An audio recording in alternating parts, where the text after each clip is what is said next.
this is Lars Spiller and this is Christopher Håkansson from Students of Goju-Ryu, here with Survival Self-Protection in a series of 5 videos about striking and fighting. In the last video we talked a bit about using lighter impact as a means of landing heavier impact, and in this video we'll give you a few examples of how to use lighter impact as a means of grappling escape.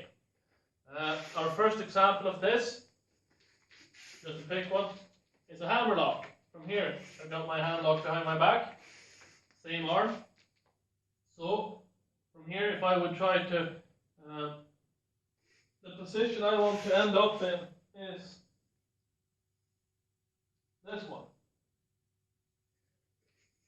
But of course, if my opponent is bigger and stronger, and I try to just turn around and I'm going to grapple him, first of all, just from here, chances are he's going to be too strong.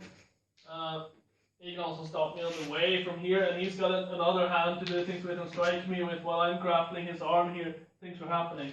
So I want to give him a little something to think about on the way. From here, what I do, one of the things I can do, is just land one of those whoops and use that. Wow.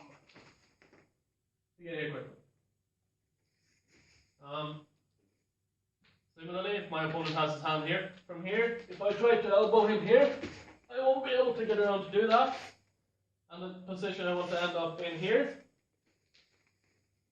is this one. Of course, even from here, if I just turn around, same. Even if I get to this position, his arm is stronger and he's got one arm to strike me with. So what I do from here, showing you clearly, just a light glove tap. So I can get around to here and do something else. More examples, if my opponent grabs both my shoulders from here, what I want to do, one of the many things I can do from here, is to get in here, maybe break loose and from here to continue the fight. But of course, if I just turn around, my opponent has forearms and elbows to just stop me from just pinching his arms together, and from here chances are I'll end up in a choke, or he'll just let go and start hitting me. So turning around from here, just one simple to open up, one on the way, and from here we're back in the fight where I'm in some sort of control. A principle here that can be useful to keep in mind is that if my opponent grabs me with 2 hands, I can always, or almost always, preferably, reach with 1 hand. So if my opponent grabs, say, my now almost non-existent cuff with 2 hands,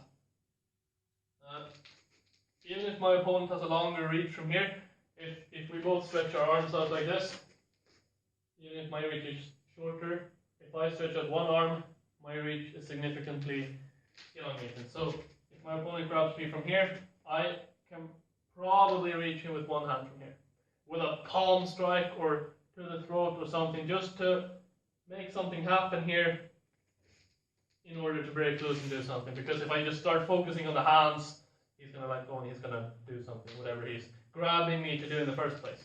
Same with all of these from choke, same principle, grab shoulders, 2 grabs, to twist out and to use 1 hand. In the next video, we'll go back to talking a bit about ways of achieving the primary goal of impact in fighting, which is damage dealing, and we'll talk a bit about using grappling escapes as a way of putting us in a position from where we can execute heavy impact.